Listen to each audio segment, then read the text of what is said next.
The red sand of Kepler 442b crunched under Captain Maria Santos's boots as she surveyed the alien landscape through her tactical visor. The twin suns cast strange shadows across the rocky terrain, making everything look like it was painted in blood. Her unit, the 847th Marine Expeditionary Force, had been on this god-forsaken planet for 3 months now, fighting an enemy that seemed to know their every move. "Captain, we've got movement on the ridgeline," Sergeant Williams whispered into his comm unit. His voice carried the tension that had been building for weeks. The Zephyrians were getting smarter, more coordinated. What started as simple skirmishes had evolved into something much more dangerous. Santos crouched behind a boulder, her rifle ready. Around her, 846 other Marines took defensive positions. They were the best humanity had to offer, trained for exactly this kind of operation. But something felt wrong today. The silence was too complete, the enemy positions too obvious. "Sir, thermal scans show Zephyrian forces in a standard formation about 2 clicks north," reported Lieutenant Chen, the unit's intelligence officer. "Looks like they're setting up for another probe attack." Santos studied the tactical display on her wrist computer. The enemy positions formed a neat semicircle around a valley that led to their objective, a Zephyrian communication hub. Intelligence had marked it as lightly defended, a perfect target for a quick strike mission. But her gut told her otherwise. The Zephyrians weren't like the other alien species humanity had encountered. They stood nearly 8 feet tall, with metallic skin that could deflect small arms fire and forearms that made them deadly in close combat. Worse, they seemed to understand human tactics better than they should. Every engagement felt like fighting an enemy that had read their playbook. "Martinez, take second squad around the eastern approach," Santos ordered. "Thompson, you've got the west. We'll hit them from 3 sides simultaneously." The Marines moved with practiced precision. These weren't green recruits fresh from Earth.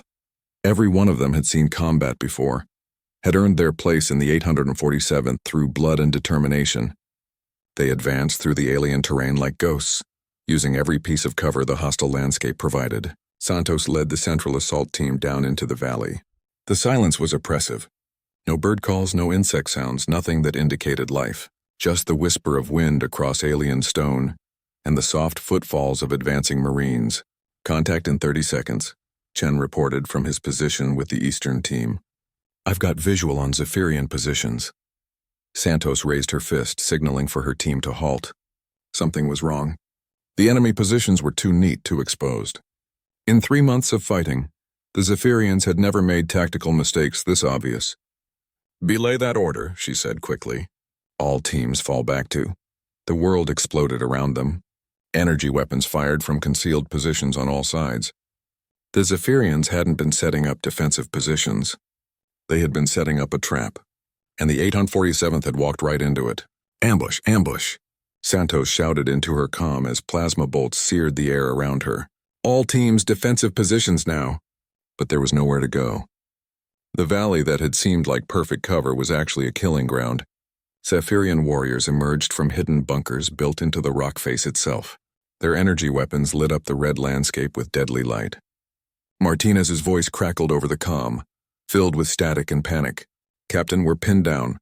They've got heavy weapons on the ridgeline." Santos watched her tactical display as red dots surrounded the blue markers representing her Marines.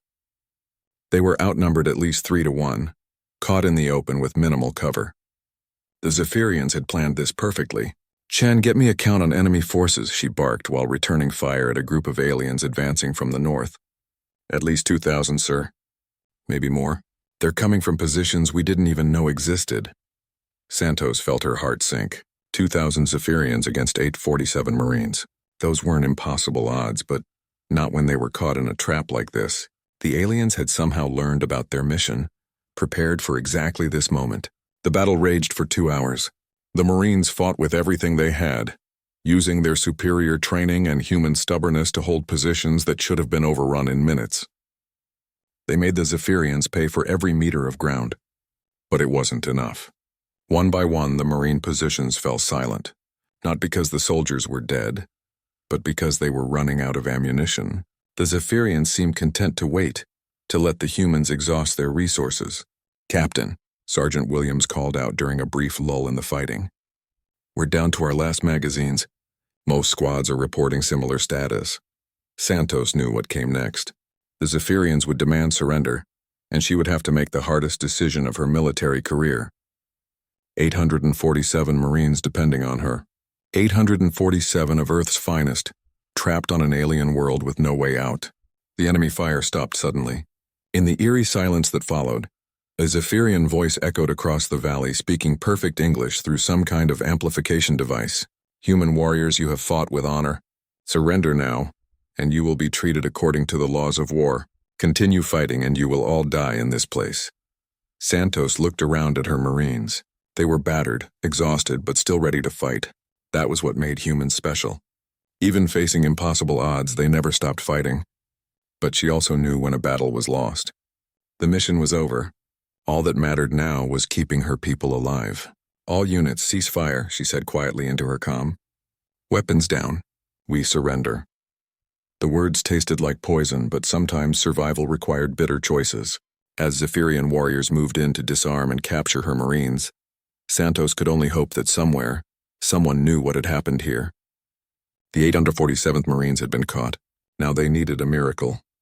Lieutenant Colonel Sarah Phoenix Reeves felt the familiar weight of her flight helmet as she ran through her pre-flight checklist. The hangar bay of the UES Determination hummed with activity as maintenance crews prepared her modified A-12 Thunderhawk for another reconnaissance mission. The sleek fighter bomber represented the cutting edge of human aerospace technology, bristling with weapons and sensors that could turn the tide of any battle. Phoenix had earned her call sign during the Battle of Proxima Station, where she had flown her crippled fighter through a debris field to deliver critical intelligence, her ship literally rising from the ashes of what should have been a fatal crash. Now 6 years later, she was one of the most decorated pilots in the Solar Defense Force. "Phoenix, you're cleared for launch," came the voice of flight control through her helmet speakers. "Mission parameters are loaded into your nav computer. Standard recon sweep of Sector 7. Copy, Control. Phoenix is launching." The massive hangar doors opened to reveal the alien sky of Kepler 442b. The twin suns painted everything in shades of orange and red, while the planet's 3 moons hung like pale ghosts in the daylight sky. Phoenix fired up her engines and shot out into the hostile atmosphere. Her mission was routine: fly reconnaissance patterns over Marine-controlled territory, gather intelligence on Zephyrian movements, and report back to Fleet Command. The 847th Marines had gone silent 12 hours ago, during what should have been a simple strike mission. Command assumed it was just communication equipment failure, a common problem on this planet with its strange electromagnetic interference. Phoenix guided her Thunderhawk through the twisting canyons that dominated this region of the planet. The red rock formations created natural mazes that provided excellent cover for ground forces, but also made aerial reconnaissance challenging. She had to fly low and slow to get good sensor readings. "Control, Phoenix. Beginning sweep of Grid 77 Alpha," she reported as she banked around a massive stone pillar that rose like a skyscraper from the canyon floor. Her sensors immediately picked up something wrong. The electromagnetic signatures were all scrambled, but not from natural interference. This looked like the aftermath of a major battle. Plasma weapon discharges had left their marks on the rock faces, and her thermal sensors detected hundreds of heat signatures in organized patterns. "Control, I'm detecting signs of recent combat in Grid 77 Alpha. Major engagement, possibly involving the 847th. Investigating further." Phoenix dropped her Thunderhawk lower, using the canyon walls for cover as she approached the area where the Marines should have been. What she saw through her cockpit made her blood run cold. Zephyrian forces were everywhere, thousands of them, organized in a massive encampment that stretched across multiple valleys. Their distinctive metallic forms glinted in the alien sunlight as they moved with military precision. This wasn't a patrol or a raiding party. This was an army, but that wasn't the worst part. In the center of the camp, Phoenix spotted something that made her heart race. Human prisoners, hundreds of them, organized in neat rows under heavy guard. Even from a distance, she could see the distinctive armor of Marine combat suits. "My God," she whispered, forgetting radio protocol. The 847th hadn't just gone silent. They had been captured. All of them. Phoenix activated her long-range sensors, gathering as much intelligence as possible while staying hidden. The numbers were staggering. At least 3,000 Zephyrian warriors, plus support personnel and equipment, heavy weapons emplacements, anti-aircraft batteries. This was the largest enemy force concentration anyone had seen since the war began. And in the middle of it all, 847 Marines sitting in what looked like a makeshift prisoner of war camp. Control, Phoenix. I have eyes on the 847th Marines. They are alive but captured. Repeat, the entire Marine unit has been taken prisoner by Zephyrian forces. I count approximately 3,000 enemy combatants in a fortified position. The radio crackled with static before flight control responded. Phoenix, confirm your last transmission. Did you say the entire 847th has been captured? Confirmed, Control. All 847 Marines are prisoners. The Zephyrians have them in a camp surrounded by the largest enemy force concentration we've encountered. This is a major strategic development. Phoenix continued her reconnaissance using her fighters' advanced sensors to map the enemy positions. The Zephyrians had chosen their location well. The camp was situated in a natural fortress of red rock canyons, with only a few approaches that could be easily defended. Any rescue attempt would be a nightmare. As she flew, Phoenix began to understand the full scope of what had happened. The Zephyrians hadn't just ambushed the Marines.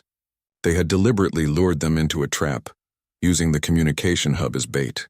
This level of strategic thinking was new for the alien forces. Someone or something was coordinating their efforts with frightening intelligence. Phoenix, this is Admiral Morrison, came a new voice over the radio. The fleet commander himself was taking direct control of the situation. I need a complete tactical assessment of enemy positions. Can a rescue operation be mounted? Phoenix studied her sensor readings as she completed another pass over the enemy camp. The Zephyrians had positioned anti-aircraft weapons at strategic points throughout the canyon system. Any conventional approach would result in heavy losses among rescue forces, assuming they could even reach the prisoners.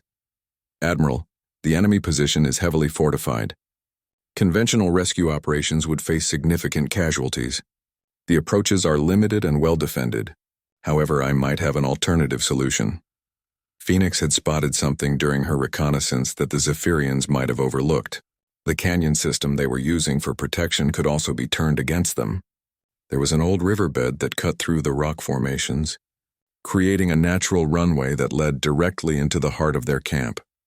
The riverbed was barely wide enough for a fighter, and landing there would be suicidal under normal circumstances. The approach was steep and dangerous, requiring precision flying that few pilots could manage. But Phoenix wasn't a normal pilot. Admiral, there's a natural approach through the old riverbed in Grid 78 Charlie. It's extremely dangerous, but it leads directly to the prisoner camp. A single fighter could potentially get through the defenses and create enough chaos for an extraction. Phoenix?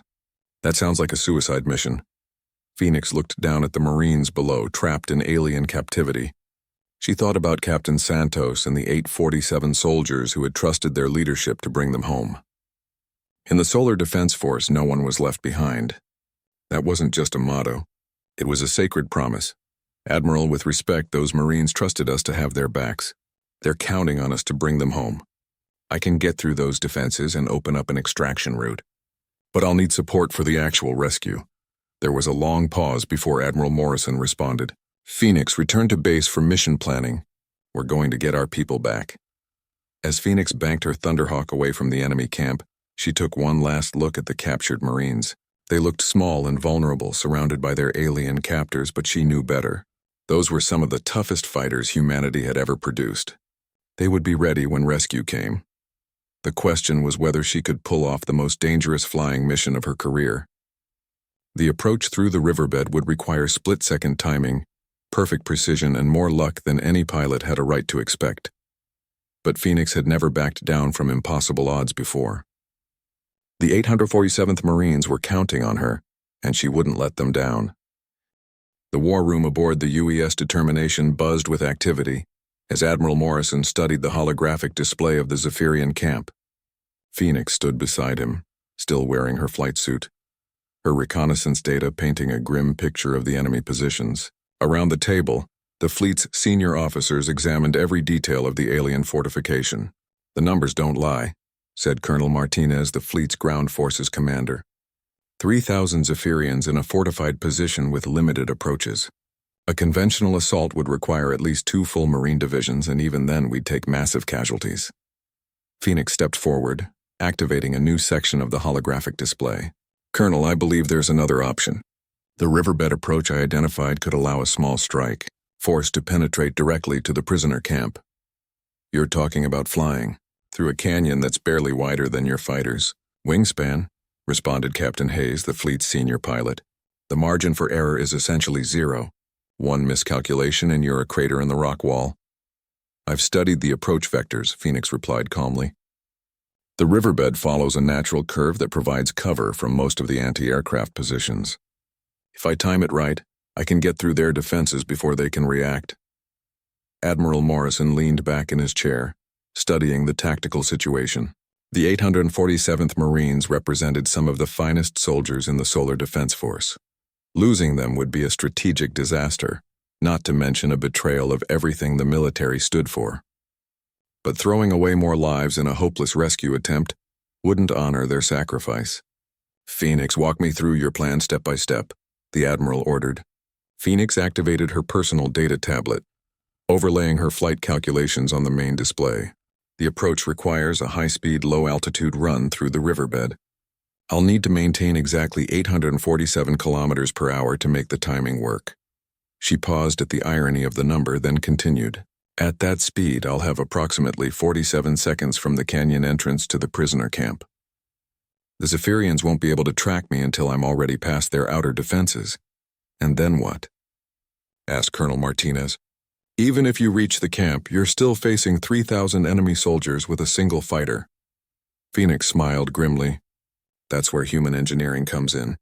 I'll be carrying a full load of plasma bombs and cluster munitions. The Zephyrians have concentrated their forces in a relatively small area. A properly placed bombing run could create enough chaos to give the Marines a fighting chance. Captain Hayes shook his head. Phoenix, you're talking about flying through a canyon at maximum speed, threading the needle between rock walls and then conducting precision bombing runs while under heavy fire. The computational requirements alone are beyond human capability. That's why I'll be using the Thunderhawk's advanced targeting system, Phoenix replied. The AI can calculate the precise release points for maximum effectiveness, but I'll still need to manually fly the approach. No computer can handle that kind of precision flying through variable terrain. Admiral Morrison studied the data for several minutes before speaking.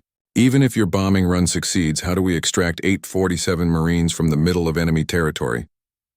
Phoenix had been thinking about that problem during her flight back to the ship. The bombing run will create a temporary window of opportunity. If we time it right, Marine air cavalry units could use that chaos to land extraction craft in the prisoner camp. The Zephyrians will be too busy dealing with the explosions to mount an effective defense. You're asking us to bet everything on split-second timing, observed Major Chen, the fleet's intelligence officer. If any part of this plan fails, we lose not only the 847th Marines but also our extraction forces. Major, with respect, those Marines are already lost if we don't act, Phoenix replied. Intelligence suggests the Zephyrians are planning to transport their prisoners to their home system. Once that happens, we'll never see them again. The room fell silent as everyone contemplated the implications. Rescuing prisoners of war from an alien homeworld would be impossible with current human technology. This might be their only chance. Admiral Morrison turned to his staff officers. I want options for the extraction phase. What assets do we have available? Colonel Martinez consulted his tablet. We have 2 Marine air cavalry squadrons aboard the Determination. Fast attack transports with heavy weapons packages. Each bird can carry 30 Marines in full combat gear. That's only 60 Marines per run, Captain Hayes pointed out.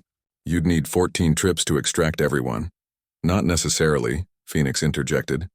If my bombing run is successful, it will eliminate many of the Zephyrian defensive positions. The cavalry squadrons could establish a secure perimeter and call in heavier transport craft. The planning session continued for 3 hours as they refined every detail of the operation. Phoenix would make her approach at dawn, when the alien guards would be at their most vulnerable. The cavalry squadrons would stage from a position 20 kilometers away, ready to move the moment Phoenix's bombs began detonating. The timing had to be perfect. Too early, and the Zephyrians would recover before the extraction forces arrived. Too late, and Phoenix might not survive long enough to create the necessary chaos. There's one more factor we need to consider, said Major Chen quietly. The Zephyrians have been monitoring our communications. They know we've discovered their prisoner camp. They'll be expecting some kind of rescue attempt. Phoenix nodded grimly. which is why we need to hit them with something they won't expect. A single fighter conducting a suicide run through their defenses isn't a conventional military operation. They'll be prepared for dropship assaults or orbital bombardment, not this. Admiral Morrison made his decision. Phoenix, you have authorization for your mission. Colonel Martinez, prepare your cavalry squadrons for immediate deployment.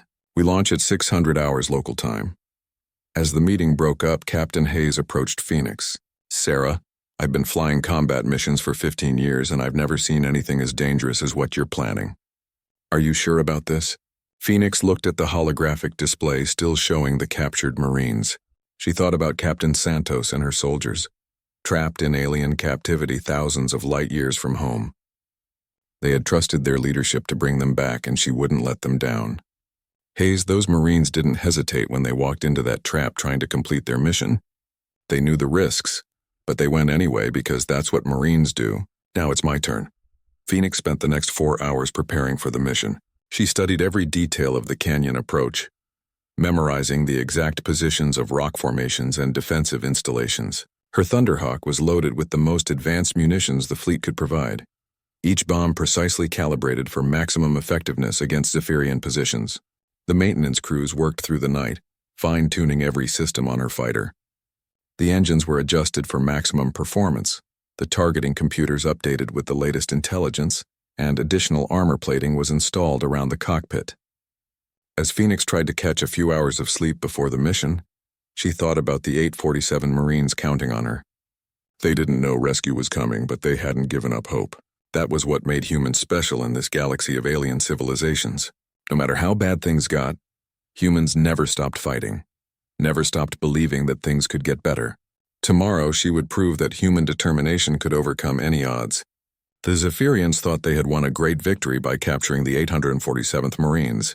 They were about to learn that humans never abandoned their own. The rescue mission would begin at dawn, and Phoenix would either save those Marines or die trying. For her, there was no other acceptable outcome. Dawn came to Kepler 442b like a crimson explosion across the alien sky. Phoenix sat in her cockpit, running through final system checks as the first rays of the twin suns painted the canyon walls in shades of fire. Her Thunderhawk hummed with power, every system optimized for the impossible mission ahead. Phoenix, this is Control. All systems show green. Cavalry squadrons are in position 20 clicks out, standing by for your signal. Phoenix took a deep breath, feeling the familiar mix of fear and excitement that came before every combat mission. But this was different. 847 lives depended on what happened in the next few minutes. There would be no second chances, no backup plans. Control, Phoenix. Beginning attack run. Time on target in 3 minutes. She pushed her throttles forward, and the Thunderhawk shot across the alien landscape like a silver arrow. The canyon entrance rushed toward her at terrifying speed. A narrow gap in the red rock that looked impossibly small from her current approach angle. Phoenix had practiced this run in her head hundreds of times during the night, but reality was always different. The wind patterns were stronger than expected, creating turbulence that tried to push her fighter into the canyon walls. She compensated with tiny control inputs, fighting to keep her aircraft centered in the narrow passage. Phoenix, radar shows you're slightly off the planned approach vector, came the worried voice of her flight controller. Negative, Control. I'm compensating for wind shear. Maintaining course. The canyon walls flashed past her cockpit in a blur of red stone. Phoenix flew purely on instinct now, her hands making constant micro-adjustments to keep her fighter from becoming a crater on the rock face. The passage was so narrow that her wingtips came within meters of the stone walls. Ahead, she could see the first Zephyrian defensive position, a weapons emplacement built into the canyon wall, its energy cannons tracking across the sky in search of threats. The aliens hadn't spotted her yet, but that would change in seconds. Phoenix armed her weapons systems, feeling the familiar weight of combat settling over her. Everything she had trained for, everything she believed in, came down to the next 30 seconds. She thought about Captain Santos and the captured Marines, depending on her to create the chaos they needed to escape. The first Zephyrian position opened fire, just as Phoenix flashed past it. Energy bolts seared the air behind her fighter, but she was already past their firing arc. The aliens were reacting to her presence, but human technology gave her the edge she needed. Target acquired, announced her fighter's AI as the prisoner camp came into view ahead. Weapons release in 10 seconds. Phoenix could see the camp clearly now through her cockpit. Rows of human prisoners surrounded by metallic Zephyrian guards. The aliens were scrambling as alarms blared throughout their facility, but they still didn't understand what was happening. Weapons release in 5, 4, 3, 2 mark. Phoenix triggered her bomb release, sending a full load of plasma explosives and cluster munitions toward the carefully calculated target points. The bombs fell with mathematical precision, each one programmed to detonate at the exact moment for maximum effectiveness. The first explosion erupted in the center of the main Zephyrian barracks. A ball of superheated plasma turned alien soldiers into vapor, while the shockwave knocked down nearby structures. Secondary explosions followed as the cluster munitions spread destruction across the defensive positions. Phoenix pulled her fighter into a violent climb as the bombs continued to detonate below her. The prisoner camp had transformed into a hellscape of fire and smoke exactly as planned. Zephyrian soldiers ran in all directions, their coordination shattered by the sudden assault. Control, Phoenix. Bombs on target. Beginning second pass. Phoenix, negative on second pass. Your fighter took damage from defensive fire. Multiple systems showing yellow. Phoenix checked her damage displays. Her left engine was running hot, and she had lost several non-critical systems. But her weapons were still functional, and the Thunderhawk was still flying. That was enough. Control, I still have ordnance remaining. The Marines need maximum suppression fire to make their break.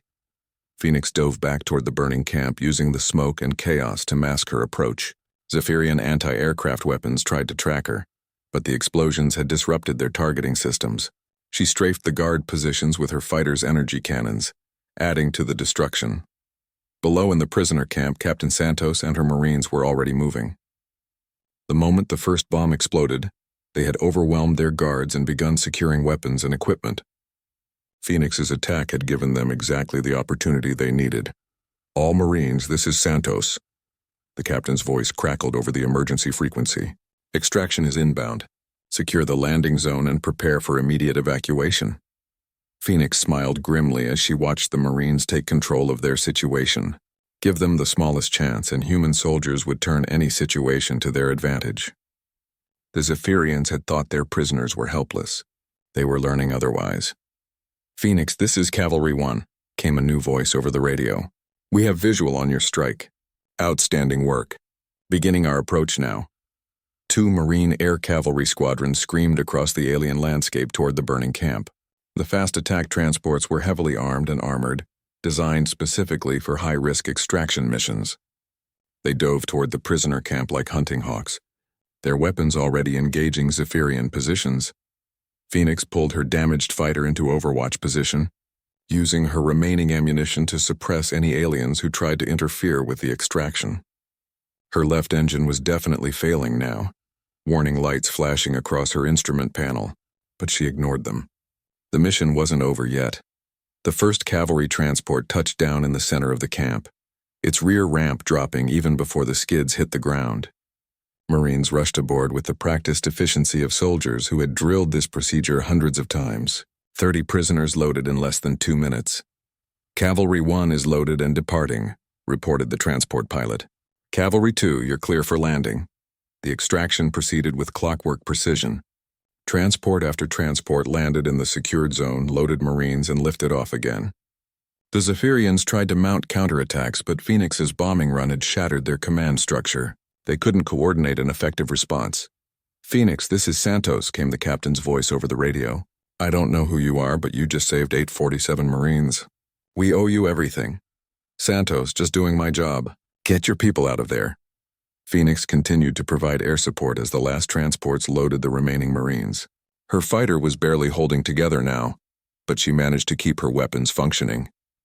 Every Zephyrian soldier she eliminated was one less threat to the extraction. All cavalry units, this is Cavalry Lead. Extraction complete. All Marines are aboard and accounted for. Phoenix, you are cleared to return to base. Phoenix tried to respond, but her radio had finally failed along with most of her other systems. Her left engine chose that moment to quit completely, leaving her flying on single-engine power over hostile territory. The Thunderhawk was shaking itself apart, but it was still flying. She pointed her nose toward home and nursed the damaged fighter through the alien sky. Below, the Zephyrian camp continued to burn, black smoke rising like a funeral pyre for alien ambitions. They had thought they could capture and hold human Marines. They had learned the hard way that humans never abandon their own. As Phoenix struggled to keep her fighter airborne, she thought about the 847 Marines now safe aboard the extraction transports. They would live to fight another day, to return to their families, to continue defending humanity against the threats that lurked among the stars. That made every risk worthwhile. The mission was a success. Captain Santos felt the familiar weight of a combat rifle in her hands as she crouched behind the wreckage of a Zephyrian guard tower. Around her, the 847th Marines moved with deadly efficiency, turning their former prison into a fortress. The bombing run had given them exactly what they needed: weapons, chaos, and the will to fight back. Second platoon, secure the northern perimeter, Santos ordered through her salvaged comm unit. Third platoon, I want those anti-aircraft positions eliminated before the next transport arrives. Sergeant Williams appeared beside her, his uniform torn and dirty but his rifle ready for action. Captain, we've secured the main armory. Zephyrian weapons and ammunition for everyone. These plasma rifles pack a serious punch. Santos nodded grimly. The Zephyrians might be physically superior to humans, but they had made a critical mistake. They had assumed their prisoners would remain helpless, broken by captivity. Instead, they had concentrated 847 of humanity's finest warriors in one location and given them motivation for revenge. Williams, what's our tactical situation? Ma'am, the bombing run took out about 60% of their defensive positions. The remaining Zephyrians are scattered and disorganized, but they're regrouping fast. I estimate we have maybe 20 minutes before they mount a coordinated counterattack. 20 minutes. Santos looked at her tactical display, calculating the time needed to extract all her Marines. The cavalry transports could only carry 30 soldiers each, and there were still over 600 Marines waiting for pickup. The math was tight, but it could work if everything went perfectly. All platoon leaders report status, Santos commanded. First platoon has secured the southern approach. Enemy contact minimal. Second platoon holding the northern perimeter, taking sporadic fire from the ridgeline. Third platoon has eliminated 2 anti-aircraft positions. Working on the third. Fourth platoon ready for extraction. Wounded are stabilized and mobile. Santos felt a surge of pride in her Marines. 12 hours ago, they had been prisoners facing an uncertain fate on an alien world. Now they were fighting their way to freedom with the determination that made humans legendary throughout the galaxy. Cavalry 3, this is Santos. Landing zone is secure. You are cleared for approach. The third extraction transport descended through the smoke and chaos like an angel of salvation. Its pilot expertly navigated between the burning wreckage and damaged structures. Setting down in the improvised landing zone the Marines had cleared. "Move, move, move!" shouted Lieutenant Chen as 30 more Marines rushed aboard the transport. They carried their wounded comrades and as much captured equipment as possible. Nothing would be left behind that could help the enemy. Santos watched her soldiers load with practiced efficiency. These weren't panicked refugees fleeing captivity. They were professional warriors conducting a tactical withdrawal under fire. The difference was crucial for maintaining unit cohesion and combat effectiveness. "Santos, this is Phoenix," came a crackling voice over the emergency frequency. "My fighter is damaged but still operational. I can provide close air support for another 10 minutes. Santos looked up to see the sleek form of a human fighter circling overhead, trailing smoke from one engine. Whoever was flying that aircraft had saved her Marines with one of the most spectacular bombing runs she had ever witnessed. The pilot deserved every medal the Solar Defense Force could bestow. "Phoenix, this is Santos. Outstanding work on that strike. We're moving as fast as we can, but we still need cover for the remaining extractions." "Copy, Santos. I've got your back." The extraction continued with mechanical precision. Transport after transport landed, loaded Marines, and lifted off again. Each successful pickup reduced the number of soldiers in danger, but also reduced their defensive firepower. Santos had to balance the need for speed against the requirement to maintain security. "Captain!" Sergeant Williams called out urgently. "Zephyrian forces massing on the eastern ridge. Looks like they're preparing for a major assault." Santos raised her binoculars and studied the alien positions. Hundreds of Zephyrian warriors were moving into attack formations, their metallic skin gleaming in the alien sunlight. They had finally organized a response to the rescue operation, and it would be devastating if it succeeded. All units incoming assault from the east. Prepare defensive positions. Phoenix, we need immediate air support on the eastern ridge. Copy, Santos. Beginning attack run now. Phoenix's damaged fighter dove toward the massing Zephyrians, her remaining weapons blazing. Energy bolts and missiles erupted among the alien formations, scattering their advance and buying precious time for the extraction to continue. Cavalry 6, this is Santos. You need to accelerate your approach. We're about to be hit hard. The 6th transport was already descending, but Santos could see it wouldn't be fast enough. The Zephyrians were advancing despite Phoenix's air support, their superior numbers beginning to tell. She made a command decision that went against every instinct she had. First platoon advanced to contact. Hit them before they can organize their assault. It was a desperate gambit. Instead of defending their perimeter, Santos was sending her Marines forward to attack a superior enemy force. But sometimes the best defense was an aggressive offense, and her soldiers understood the tactical situation perfectly. Hurrah! Came the battle cry as 30 Marines charged toward the alien positions. They moved with the coordinated aggression that had made human soldiers feared throughout the galaxy. The Zephyrians had expected a defensive action, not a counterattack. The alien advance faltered as plasma bolts and grenades erupted among their ranks. The Marines used every piece of cover, advancing by fire and maneuver while their enemy tried to respond to the unexpected assault. Human tactical flexibility was proving superior to alien numerical advantage. Cavalry 6 loaded and departing, reported the transport pilot. Cavalry 7, you're clear for approach. Santos counted the remaining Marines in her perimeter. Less than 200 now, but still too many for the remaining transports if the Zephyrians broke through. She needed to buy more time, and that meant taking bigger risks. Second platoon, prepare to advance. We're going to hit them from 2 directions. Ma'am, that will leave the landing zone undefended, Williams pointed out. Sergeant, if we don't stop them here, there won't be a landing zone to defend. Execute the order.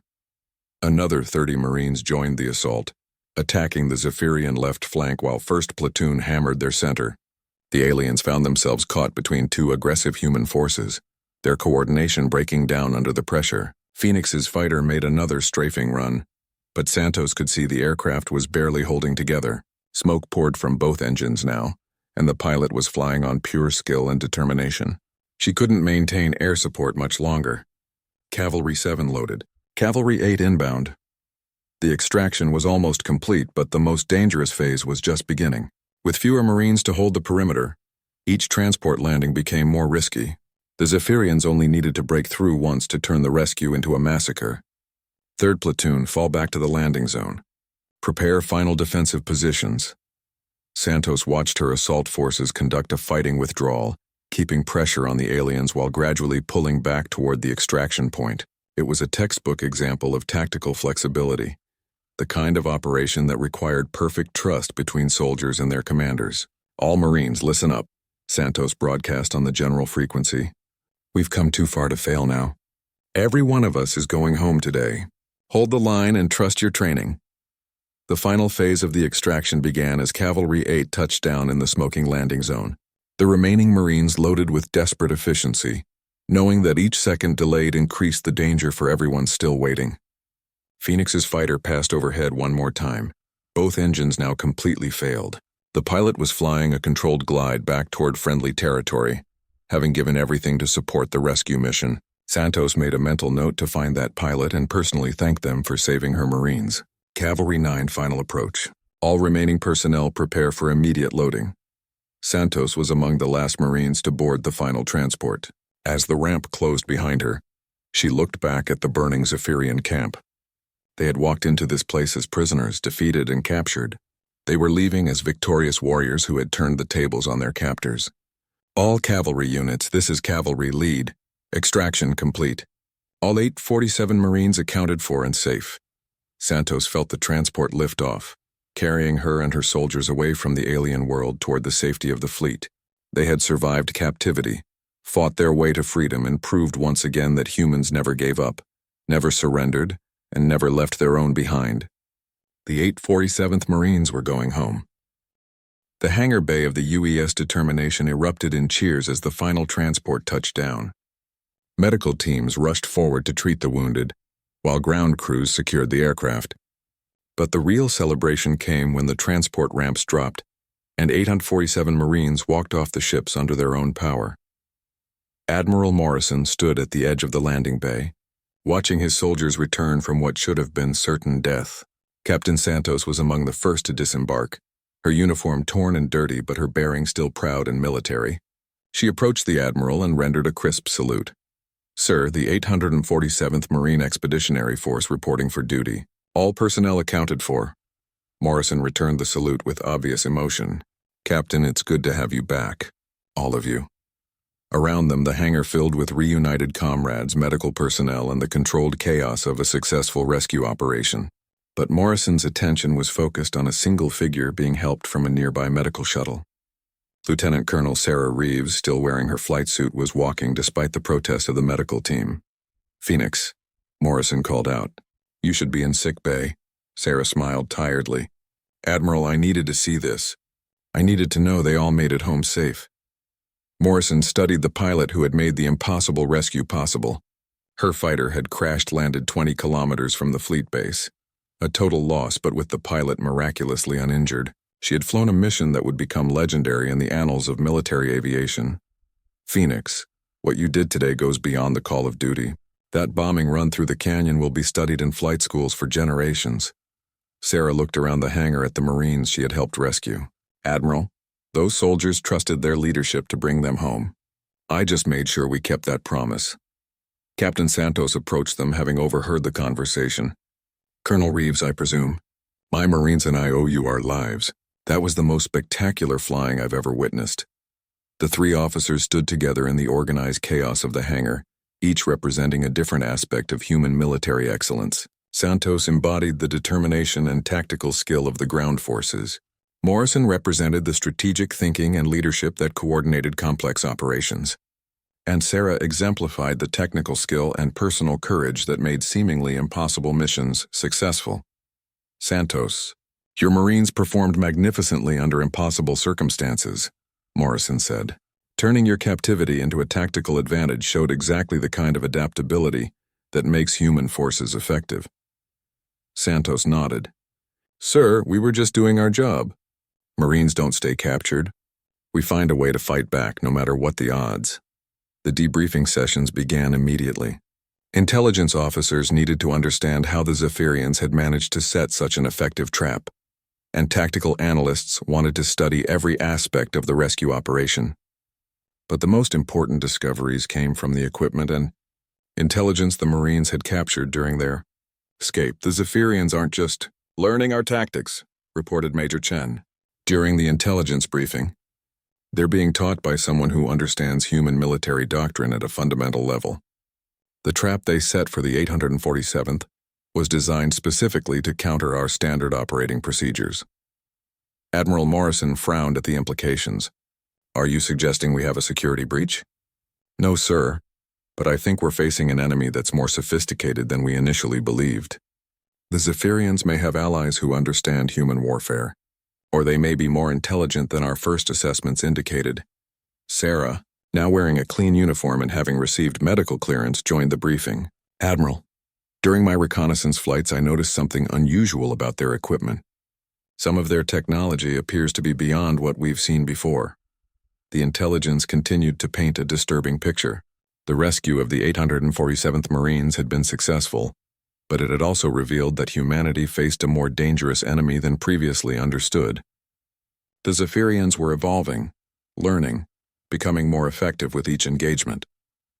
"However," Morrison said as he concluded the briefing, "today's operation proves that human determination and ingenuity can overcome any challenge. We rescued 847 Marines from the heart of enemy territory, using tactics they couldn't predict or counter."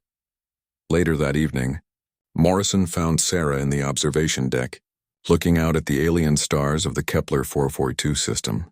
The twin suns had set, leaving the sky painted in unfamiliar constellations that reminded everyone how far they were from Earth. "Contemplating our situation?" Morrison asked as he joined her at the viewport.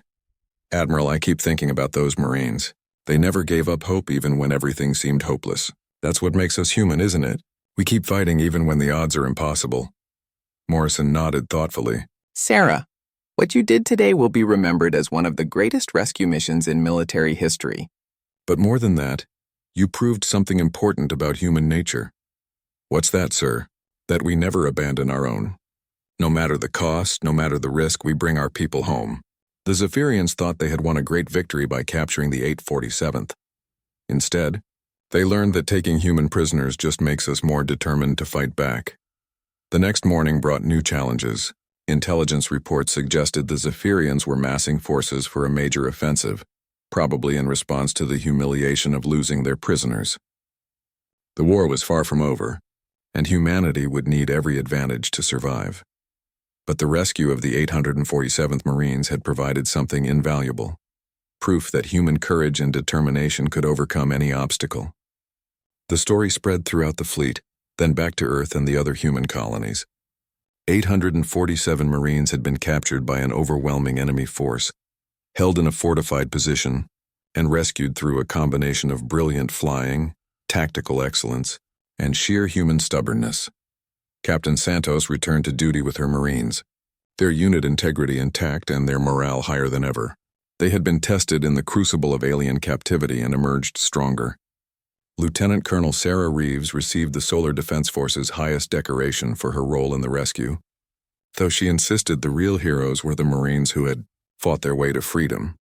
Admiral Morrison continued to command the fleet with the knowledge that his forces possessed something the Zephyrians could never understand: the absolute certainty that no human would be abandoned, no matter the cost. The war against the Zephyrians would continue, but humanity faced the future with renewed confidence. They had proven that human determination could overcome any challenge, that human ingenuity could solve any problem, and that human courage could achieve the impossible. The 847th Marines were home, and the galaxy had learned once again why humanity was a force to be reckoned with among the stars. In the end, that was the most important victory of all: the knowledge that when everything seemed hopeless, humans would find a way to prevail. The rescue mission was complete, but the legend would live forever.